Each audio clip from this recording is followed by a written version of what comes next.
नमस्कार मंडळी, welcome back to my YouTube channel. मंडळी, आपण मागच्या भागामध्ये नारायण धारपांची सैतान ही कादंबरी वाचली होती, संपवली होती. त्याला फारसा प्रतिसाद मिळाला नाही. मला वाटतं कदाचित ती कादंबरी होती म्हणून नसेल, कारण एक भाग ऐकला नाही की लोकांना पुढचा भागही ऐकू वाटत नाही. म्हणूनच आता मी घेऊन आलीये एक नवीन कथा संग्रह. त्याच्यामध्ये प्रत्येक भाग हा वेगळा असेल, वेगळी कथा असेल. कथा संग्रहाचं नाव आहे फाशी बखळ आणि त्याचे लेखक आहेत रत्नाकर मतकरी. मंडळी, नारायण धारप आणि रत्नाकर मतकरी यांची पुस्तकं आपण सध्या वाचतोय. दोघांच्या शैली अत्यंत वेगळ्या आहेत. नारायण धारपांच्या कथांमध्ये सैतान, पिशाच, भूतखेत अशा गोष्टी पाहायला मिळतात. तर रत्नाकर मतकरींच्या कथांमध्ये फारसं गूढ वातावरण निर्माण केलेलं असतं आणि थेट असं भूत आहे किंवा पिशाच आहे किंवा अशी कोणती तरी अघोरी शक्ती आहे असं फारसं उलगडून दाखवलं जात नाही. याच्याच विषयी बोलायचं झालं तर मी याची प्रस्तावना वाचत होते. ती केली आहे धोंडो देशपांडे यांनी. त्याच्यामधल्या एक दोन ओळी फक्त मला वाचायच्यात. या प्रस्तावनेत ते म्हणतात, भीती म्हणजे काय? स्वतःच्या अस्तित्वाला धोका निर्माण झाला की जी भावना बळावते तिला भीती म्हणतात. हा धोका जेव्हा ज्ञात असतो तेव्हा भीती वाटते, पण त्याबरोबरच रागही येतो. त्यामुळे त्या धोक्याच्या प्रतिकाराचे प्रयत्न आपण करतो. या उलट तो धोका जेव्हा अज्ञात असतो तेव्हाच आपल्याला खरी भीती काय ते कळते. मित्रांनो, मला असं वाटतं की नारायण धारपांच्या कथांमध्ये आपल्याला सुरुवातीपासून माहिती असतं की ना काहीतरी आहे, काहीतरी भूत आहे. पण त्या भूताबरोबर सामना कसा होतोय, नेमकं काय घडतंय याची आपल्याला उत्सुकता असते. आणि रत्नाकर मतकरींच्या कथांमध्ये आपल्याला माहितच नाहीये नेमकं कोण भूत निघणार आहे, कोण वेगळं काहीतरी निघणार आहे, कोणाबरोबर काय घडणार आहे याची उत्सुकता एक वेगळी असते. तर असाच आपला आजचा रत्नाकर मतकरींचा कथासंग्रह आपण सुरू करतोय. फाशी बखळ. पहिलीच आपली कथा आहे ती शीर्षका कथा आहे. कथेविषयी मी अजिबात काहीच सांगणार नाही. कमालीची उत्कंठावर्धक आहे, त्यामुळे शेवटपर्यंत नक्की ऐका. शेवटची 2 वाक्य ऐकली नाहीत ना तर काहीही उपयोग नाही संपूर्ण कथा ऐकल्याचा. त्यामुळे कथा शेवटपर्यंत नक्की नक्की ऐका. प्राध्यापक रामनाथ शाळीग्राम उर्फ नाथा असा औचित आल्याचे पाहून शांतारामला आश्चर्य वाटले. नाथा आणि शांताराम दोघे कॉलेजमधले अगदी जवळचे, एका गँग मधले म्हणावेत तसे मित्र. हे दोघे आणि तिसरा वर्तक. वर्तक इतका जिवलग मित्र, पण त्याला का कुणास ठाऊक नाथा आणि शांताराम यांनी त्याला कधीच पहिल्या नावाने हाक मारली नाही. तो अगदी पायजमा घालून कॉलेजला यायचा तेव्हापासून वर्तकच होता. आणि नाथा मात्र एवढा मोठा तर्कशास्त्राचा प्राध्यापक झाला तरी नाथाच राहिला. नाथा, शांताराम आणि वर्तक हे तिघे कॉलेजमध्ये एका बाकावर बसून कागदी बाण मारणारे, लायब्ररीत एकत्र बसून अभ्यास करणारे आणि एकाच टेबलावर बसून चहा पिणारे जोडीचे विद्यार्थी. पण गेल्या 15-20 वर्षांत तिघांच्याही वाटा दूर दूर गेल्या होत्या. अधूनमधून तिघांनाही एकमेकांची खूप आठवण येत असे. नाही असं नाही, तिघांची पत्रोपत्रीही होई, पण ती कारण परत्वेच. आणि कारणे ही दिवसेंदिवस अधिकाधिक व्यवहारी आणि रोखठोक होत चालली होती. म्हणजे नाथाच्या कॉलेजात एखाद्याला प्रवेश हवा असल्यास त्याला वर्तकचे पत्र जाई, किंवा शांतारामच्या गावी कोणी जाणार असल्यास त्याला उतरून घेण्यासाठी नाथा लिही. याला अर्थातच इलाज नव्हता. तिघे 3 गावी पोटाच्या पाठीमागे होते. शांताराम एका बँकेत अधिकारी होता, तर वर्तक मामलेदार कचेरीतल्या नोकरीतल्या बदल्यांच्या निमित्ताने गावोगाव फिरत होता. नाथा एका जिल्ह्याच्या गावी तर्कशास्त्राचा प्राध्यापक होता आणि गंभीर विषयावर, म्हणजे माणसाचे अंतर्मन, संज्ञा प्रवाह, मृत्यूनंतर अस्तित्व आहे की नाही वगैरेंसारख्या गंभीर विषयांवरचे लेख लिहून लेखक म्हणून मान्यता पाहू लागला होता. इतके असले तरी ते तिघे एकमेकांना विसरले नव्हते. खास आपल्या मुला माणसांना जुन्या आठवणी सांगत असताना त्यांच्या बोलण्यात एकमेकांचा उल्लेख हटकून येईल. एकमेकांच्या लकबी, सवयी त्यांच्या चांगल्याच ध्यानात होत्या. गाडीत अवचित गाठ पडली किंवा एखाद्याचे पत्र आले तर त्यांना मनापासून आनंद होईल. प्रत्येक जण आपापल्या कामात गुरफटून गेल्यामुळे एकमेकांची विचारपूस करीत नव्हता, एवढेच. मात्र जुन्या मैत्रीचा ऋणानुबंध अजूनही तसा पक्का होता. म्हणूनच नाथा अवचित आल्याचे पाहून शांतारामला आश्चर्य वाटले आणि त्याबरोबर आनंदही झाला. त्यातून नाथाच्या बरोबर सामान सुमान काहीच नव्हते. त्यामुळे तो जवळपास कुठेतरी उतरला असावा असा तर्क शांतारामने केला. त्याच्या गळ्याला मात्र प्रवासी मफलर बांधलेला होता.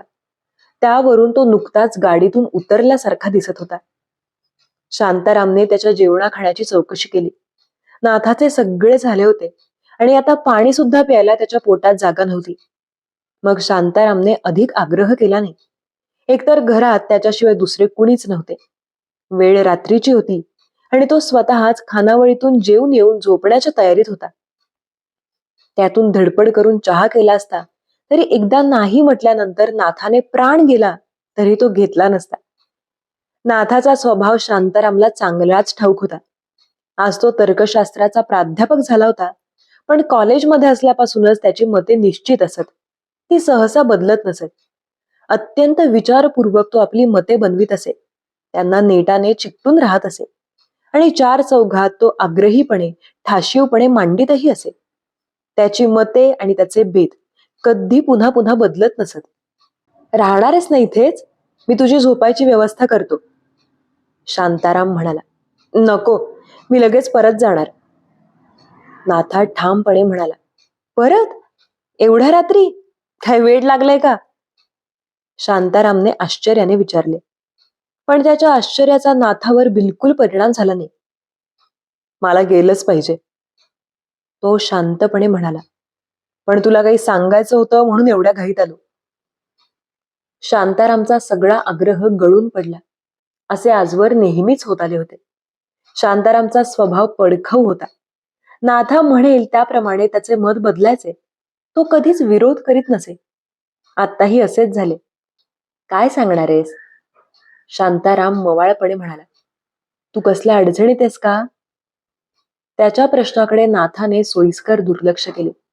जणू असल्या प्रश्नांना उत्तरे देत बसण्याइतकी ही सवड त्याला नव्हती. मला मध्ये वर्तकचं पत्र आलं, अगदी अचानक, नाथा म्हणाला. वर्तकचा उल्लेख येताच शांतारामला अधिकच गोडी वाटू लागली. त्याने वर्तकची खुशाली विचारली. हो, तो खुशाल आहे, मध्ये न थांबता नाथा सांगू लागला. त्याचं पत्र आलं त्या सुमारास एका मासिकात मी पिशाच्च्या योनीविषयी लेख लिहिला होता. पिशाच्याचं अस्तित्व हे तर्कात बसणार नाही असं मी त्यात प्रतिपादन केलं होतं. शांतारामला कॉलेज कॅन्टीन मध्ये होणारे जुने वाद आठवले. भूत आहेत की नाहीत या विषयावर तिघांमध्ये सतत वादविवाद होत. यामध्ये ठाम मत असे एकट्या नाथाचेच असे.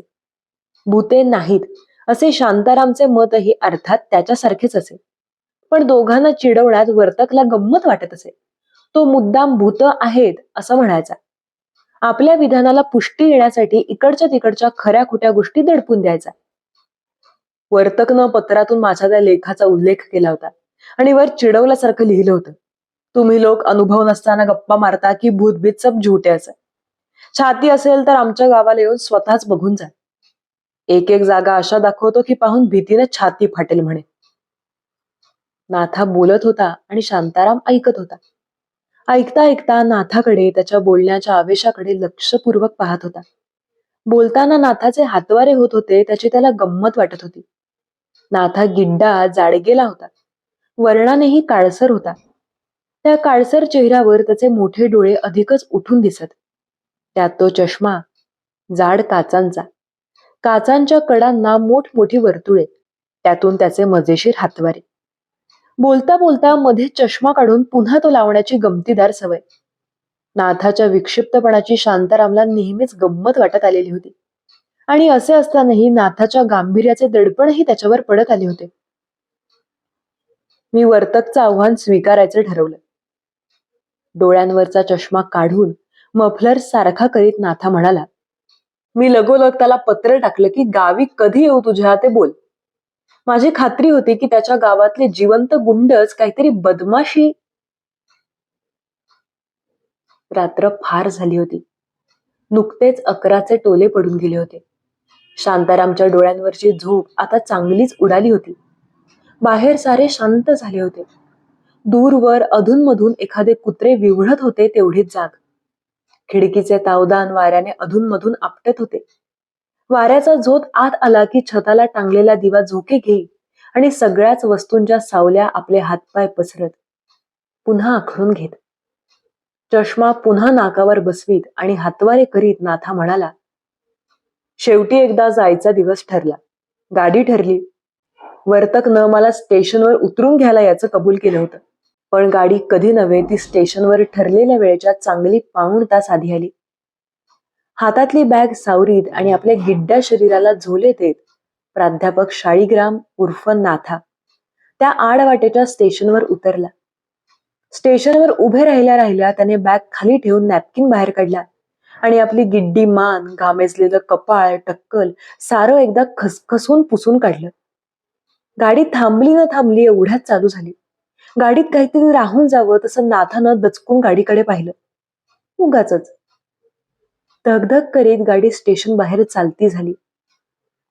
नाथाने फलाटभर पाहिलं. टिचभर रुंदीचं ते स्टेशन. त्यातून रात्रीची वेळ. गाव इतकं आडवाटेचं की या स्टेशनवर उतरणारा नाथा हा एकच प्रवासी होता. स्टेशन अगदी निर्मनुष्य होतं. तिकीट चेकरचा देखील पत्ता नव्हता. एक मळकट खरजुले कुत्रे मात्र आरामात पहुडले होते. बाकी चिटपाखरू सुद्धा जवळपास नव्हते. नाथाच्या मनात क्षणभर भीतीचा विचार आला. इथल्या या काळोखातून कोणी पुढे होऊन आपला गळा धरला तर?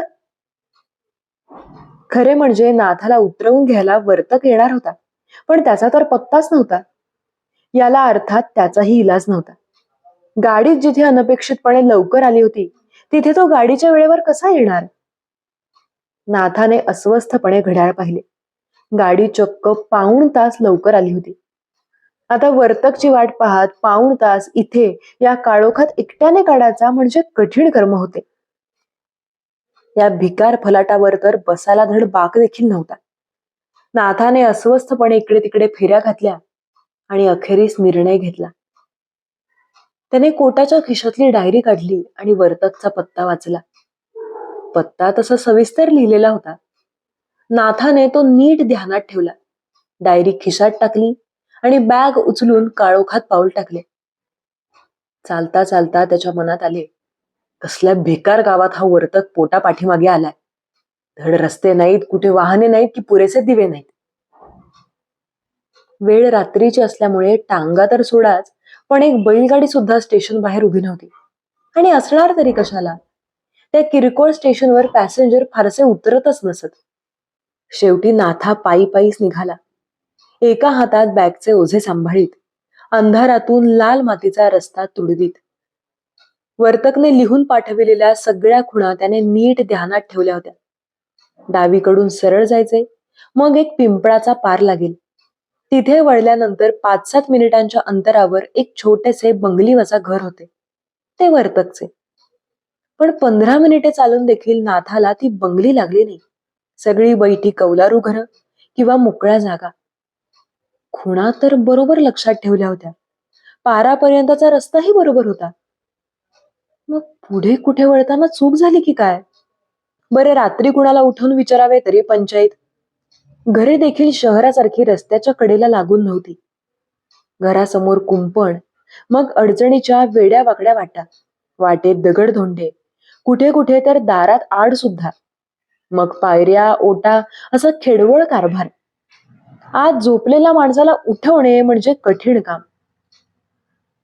नाथा परत उलटा वळला आणि पिंपळाशी आला. पिंपळ वाऱ्याने सळसळत होता. नाथाने सहज वर पाहिलं. मग तो स्वतःशीच हसला. त्याने कधीच असल्या गोष्टींवर विश्वास ठेवला नव्हता. आणि एकदम आठवण झाली.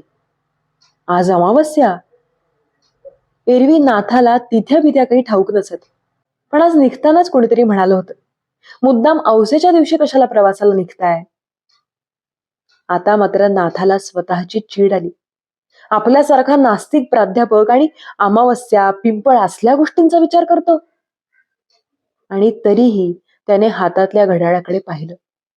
12ला 20 मिनिटं कमी होती. बापरे, इतका वेळ आपण चालतोच आहोत. म्हणजे वाट नक्की चुकली. वर्तकची बंगली स्टेशन पासून 5 मिनिटांवर होती ना? नाथाने बॅग उचलली आणि आला त्याच्या विरुद्ध दिशेला चालायला सुरुवात केली. 15 मिनिटे नाकासमोर चालल्यानंतर नाथाला थांबणे भागच पडले. समोरचा रस्ता सरळ एका गर्द झाडीत दिसेनासा झाला होता. हताश होऊन नाथा तिथेच उभा राहिला. वर्तकची वाट न पाहता आपण स्वतःच पत्ता शोधित निघालो ही किती मोठी चूक केली हे त्याला पटलं होतं. समोर चारी दिशांना काळोखाचा डोह पसरला होता आणि त्या काळोखात दमलेला भागलेला नाथा हातातली बॅग गच्च पकडून केविलवाणेपणाने उभा होता. रातकिड्यांची किरकिर अगदी स्पष्ट ऐकू येत होती. एखादे चमत्कारिक वाद्य झिमझिम तालात वाजावे तसा तो आवाज आणि पानांची सळसळ याखेरीज बाकी सारे चिडीचिप झाले होते. रात्री 12ची वेळ, दुसरी कसली हालचाल असेलच कशाला. घड्याळ पाहून नाथाने खिशातून नॅपकिन काढला आणि पुन्हा एकदा मानेवरचा घाम खसाखस पुसला. आणि त्याच वेळी त्याला झाडीत एक दिवा लुकलुकताना दिसला. नाथाने डोळे फाड फाडून पाहिलं. दिवा इतका अचानक दिसला होता की तो भासच असेल असे त्याला पहिल्यानं वाटलं. मग वाटलं की काजवा असेल, पण काजवा थोडाच पिवळट असतो. नक्की तो दिवाच होता. आजूबाजूला पसरलेल्या त्या अथांग काळोखात त्या दिव्याचा नाथाला मोठाच आधार वाटला. झपझप पावले टाकीत तो त्या दिव्याच्या रोखाने निघाला. दिवा पेटत असलेल्या त्या घराशी नाथा येऊन पोहोचला तेव्हा त्याची नजर सहज घड्याळाकडे गेली. 12 वाजून गेले होते. सगळ्या झाडीत ते लहानसे घर एकटेच उभे होते. त्या घरासमोर नव्हते अंगण की नव्हते कुंपण. आजूबाजूच्या चिखलातून वाट काढीत घराशी यावी म्हणून चिखलातच 4 कोरडे दगड बसवलेले होते. तोल सांभाळीत दगडावर पाय ठेवून चालले की माणूस नेमके घराच्या पायरीपाशीच पोचायचे. घराचे एकूण रंगरूप या काळोखात नीटसे कळणे शक्यच नव्हते. पण ते तसे बकाल, जुने, रंग उडालेले आणि एकूण खंगलेले आहे एवढे नाथाच्या ध्यानात आले. एकच एक पिवळट रोगट वाटणारा दिवा 12 वाजून गेले तरी जळत होता. दाराशी उभे राहून नाथाने आतली चाहूल घेतली. आतून कसलाच आवाज ऐकू येत नव्हता. मग मंडळी झोपी गेली होती की काय कोणास ठाऊक. कुणी बोलत नव्हते की चालत नव्हते. फक्त दिवा मात्र जळत होता. अखेरीस नाथाने दारावर टकटक केली. आतून उत्तर आले नाही. नाथाने पुन्हा एकदा जोराने दार वाजवले. आतून उत्तर आले. आलो. कुठून तरी खोलातून यावा तसा खंगलेला आवाज होता तो. पुन्हा बराच वेळ कुणी दार उघडले नाही. कदाचित उत्तर देणारा कशात तरी गुंतला असावा असे वाटले. नाथा पुन्हा जोरजोराने दरवाजा ठोठावण्याच्या विचारात होता. एवढ्यात अगदी अचानकपणे दरवाजा उघडला. दारात एक हाडांचा सापळा उभा होता. त्या माणसाचे ते स्वरूप पाहून नाथा क्षणभर गारठूनच गेला. त्याच्या अंगावर चिमूटभर देखील मांस नव्हते. कातडी नुसती हाडाला चिकटून बसली होती. गालात खड्डे पडले होते. डोळे देखील खड्ड्यातल्या बैदुलासारखे निस्तेज दिसत होते. आणि तरीही नाथाला पाहून त्या विजलेल्या निखाऱ्यामध्ये थोडीशी चमक दिसल्यासारखी झाली. ओठ विलगले. त्याबरोबर हाडाच्या कवटीने विचकलेले दात दिसावेत तशी त्याची दातांची कवळी उघडी पडली. दात विचकत तो म्हणाला, या आत या. आलात हे फार चांगलं झालं. मला मदत हवीच आहे. नाथा चक्रावून गेला. अर्ध्या रात्री हा माणूस आपल्याला दार उघडून घरात घेतोय. पाहुणा कुठला कोण याची काही चौकशी न करता वर म्हणतो मदत हवीये. मदत कसली? कशासाठी? पण अधिक काही विचारणं शक्यच नव्हतं. तो माणूस पाठ फिरवून आत चालू लागला होता. नाथा निमूटपणे त्याच्या मागून आत गेला. आत काळोख होता. एक केरोसिनचा दिवा अगदी मंदपणे जळत होता, पण त्यामुळे उजेड पडण्याऐवजी खोलीतल्या अंधाराची खोलीच अधिक वाढली होती. मात्र त्या अंधारातही समोर जे काही दिसले त्यामुळे नाथा गारठून गेला. वरच्या तुळईला एक फास टांगलेला होता. नाथा हतबुद्ध होऊन त्या फासाकडे पाहतच राहिला. वाऱ्याच्या झुळकी बरोबर तो फास किंचित पुढे होई, किंचित मागे जाई. नाथा पाहत राहिला. डोळे फाड फाडून त्या झुलणाऱ्या फासाकडे पाहत राहिला. आणि मग काय झाले कोणास ठाऊक. त्या फासाकडे पाहता पाहता नाथाची तंद्री लागली. आपण कुठे आहोत, काय आहोत याचा विचार हळूहळू नाहीसाच होऊ लागला. उंची मध्य पिताना एक प्रकारची ग्लानी अंगभर पसरत जावी तसे काहीतरी होऊन गेले आणि समोर अवघ्या दोनच गोष्टी उरल्या. मळकट उदासवाण्या उजेडाने आकारलेला काळोख आणि आणि तो हिंदकळणारा फास. मागे पुढे, पुढे मागे. त्या फासाच्या जवळ तो अस्थिपंजर माणूस जाऊन उभा राहिला आणि नाथा दचकला. मी फास लावून घेऊन मरायचं ठरवलंय, तो म्हणाला. एखाद्या खोल विहिरीतून यावा तसा आवाज येत होता. त्याच्या त्या अस्थिपंजर शरीराला खरे तर तो खोल गंभीर आवाज शोभतच नव्हता. पण हा फास गळ्याभोवती घट्ट आवळायला ताकद हवी. एकदा का तो आवळला की मग माझ्या पायाखालचं हे स्टूल ढकलायला हवं. मग हा फास माझ्या गळ्याभोवती आवळला जाईल. मला होणाऱ्या मरणप्राय यातनांमधून मी सुटेन, कायमचा मोकळा होईल. पण हे सारं करायला देखील ताकद हवी. ताकद हवी तेवढी देखील माझ्यात नाही. म्हणून मला मदत हवी, तुमची मदत हवी. खोल गूढ गंभीर आवाजात निसटत्या शब्दांत तो हे सारे बोलून गेला आणि नाथाच्या मनावर जणू त्या शब्दाचे घण बसले. मला मदत हवी, हा फास आवळायला मला मदत हवी. नाथा एखाद्या जडमूड बाहुल्यासारखा उभा होता. मधून मधून आपल्या गिड्ड्या मानेवरचा घाम खसखसा पुसत होता. पण त्याची ती हालचाल देखील एखाद्या यंत्रासारखी होत होती. आपण ती करीत आहोत याचे देखील भान त्याला राहिले नव्हते. आणि समोर तो फास, झुलणारा, हिंदकळणारा. कशीबशी त्याला आपली वाचा सापडली. का म्हणून तुम्ही आत्महत्या करायला निघालाय, त्याने विचारले. हा रोग, तो अस्थिपंजर म्हणाला. हाडीमाशी खिळलेला हा रोग, हा बरा होत नाही. मरणही येत नाही. रात्रंदिवस जाळतो हा रोग. एखाद्या मढ्याचं जीर्ण जगाला लावतो. कसला आनंद नाही, सुख नाही, चैन नाही. वेदना, नुसत्या वेदनांचा एक भयंकर वणवा. त्यात जीव सापडलाय, त्यातून सुटका नाही. सुटका आता मरणामधूनच. आनंद आता हाच सुटकेचा, निदान वेदनांमधून वाचल्याचा. नाथाला त्याची कीव आली. मृत्यू हीच ज्या माणसाची एकमेव आशा होती, अशा त्या रोगजर्जर शरीराच्या धन्याकडे पाहताना त्याचे मन कणवेने भरून गेले. त्या माणसाकडे आपोआपच ओढले गेले. किंबहुना आपण त्या परक्या माणसाच्या इतके निकट पोहोचलो आहोत हे देखील त्याला कळले नाही.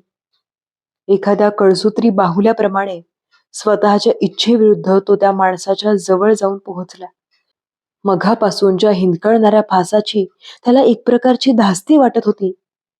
तोच लटकणारा फास त्याने हातात धरला. अस्थिपंजर गृहस्थ दात विचकीतच त्या फासाच्या जवळ आला तसा नाथाने त्याच्या गळ्यात तो फास अडकवला.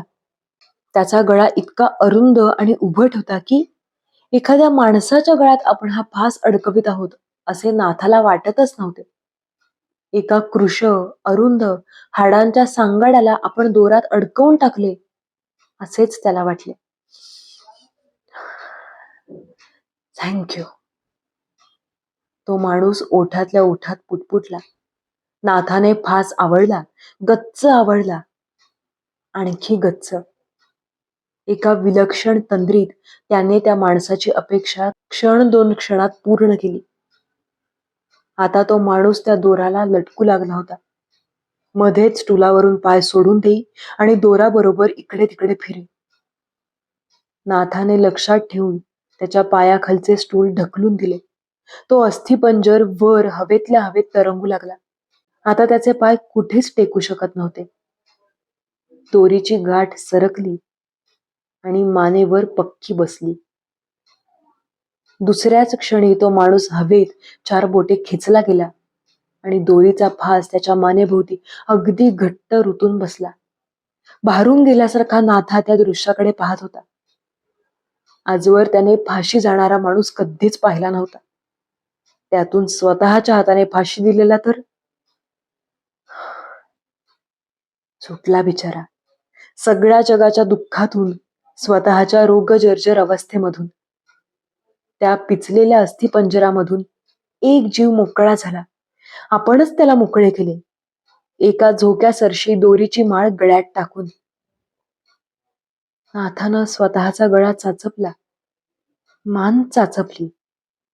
ही माझी मान, ती त्याची. मी ती मान दोरीने आवळली. मी मी स्वतः मी असं कसं केलं? मी एका माणसाला फाशी जायला मदत केली. मी त्याला फासावर लटकवलं. कुठला कोण माणूस, त्याचा माझा काय संबंध? पण मी त्याचं मरण माझ्या हातांनी, माझ्या स्वतःच्या हातांनी. नाथाला भीती मुळीच वाटत नव्हती. फक्त एक विलक्षण जाणीव अपराधाची, स्वतःच्या हातून दुष्कृत्य घडल्याची. कसली कोण जाणे. नाथा गोंधळून गेला. डोळे फाड फाडून समोर पाहत तसाच वेड्यासारखा उभा राहिला. आणि समोर ते प्रेत तसंच हिंदकळत राहिलं. हलकेच हलत राहिलं. मागे पुढे झुलत राहिलं.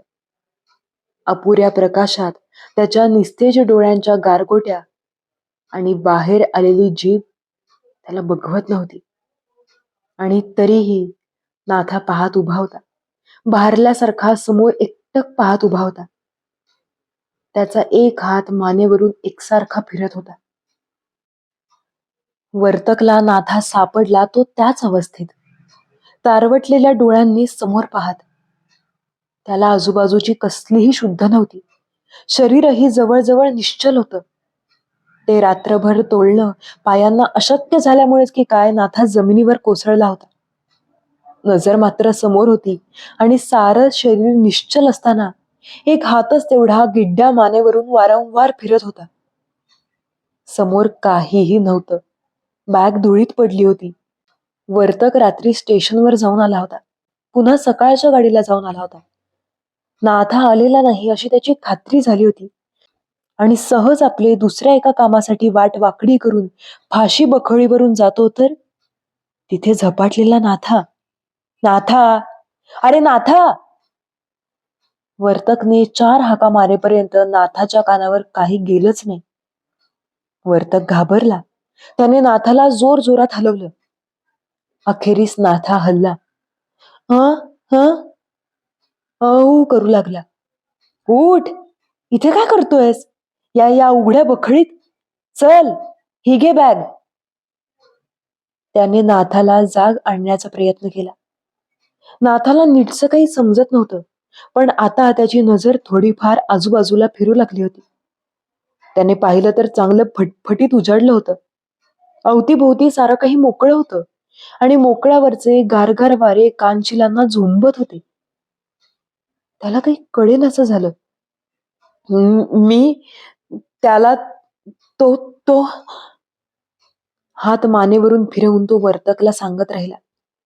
त्याच्या खुणेचा अर्थ वर्तकला चांगला कळला.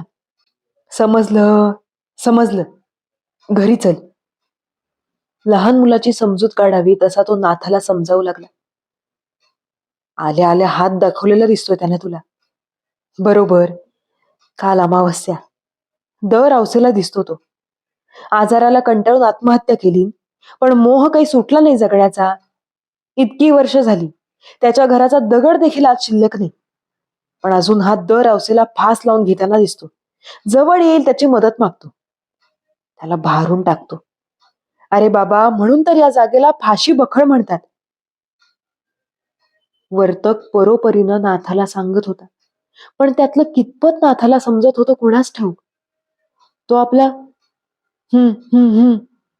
एवढंच करीत होता. आणि आपला नेहमी वाद घालणारा तो मित्र हाच आहे का? या आश्चर्यात वर्तक बुडून गेला होता. वर्तकचं बोलणं मला समजत नव्हतं असं नाही.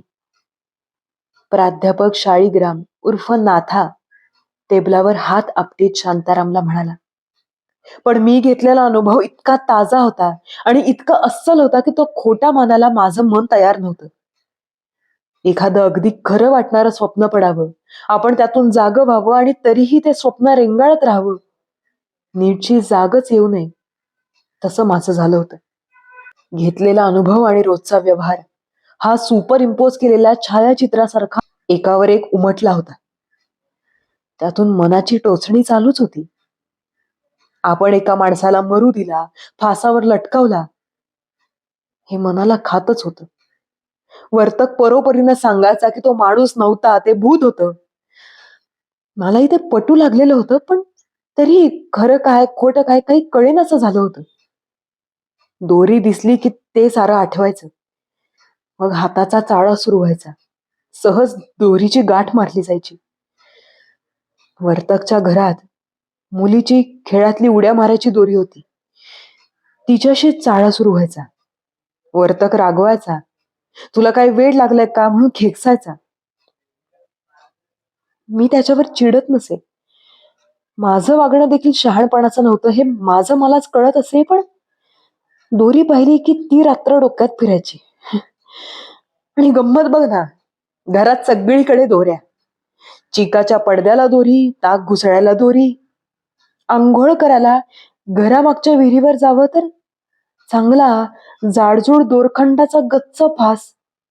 कळशी भोवती आवळताना ती रात्र डोळ्यांसमोर यायची. जीव गलबलायचा. मी रहाट गडगडत सोडून द्यायचा आणि तळापासून थोड्या अंतरावर कळशी तशीच लोंबकळत ठेवायचो. अधांतरी फाशी गेलेल्या माणसासारखी. एकाएकी दारावरची बेल वाजली. भर मध्यरात्रीची शांतता कापत गेली. शांताराम दचकला. एवढ्या रात्री कोण आलंय? दोघेही उठून दाराशी गेले. शांतारामनं दार उघडलं.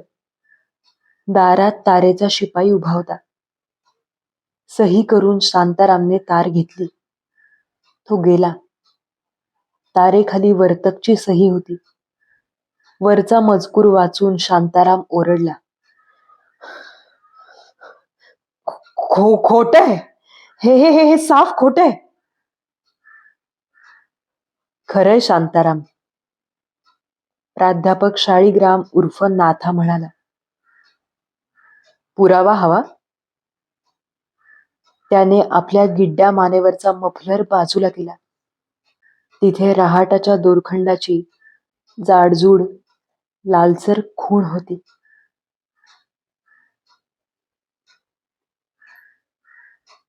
मित्रांनो, ही होती आपली फाशी बखळ या कथासंग्रहातली पहिलीच कथा, शीर्षक कथा.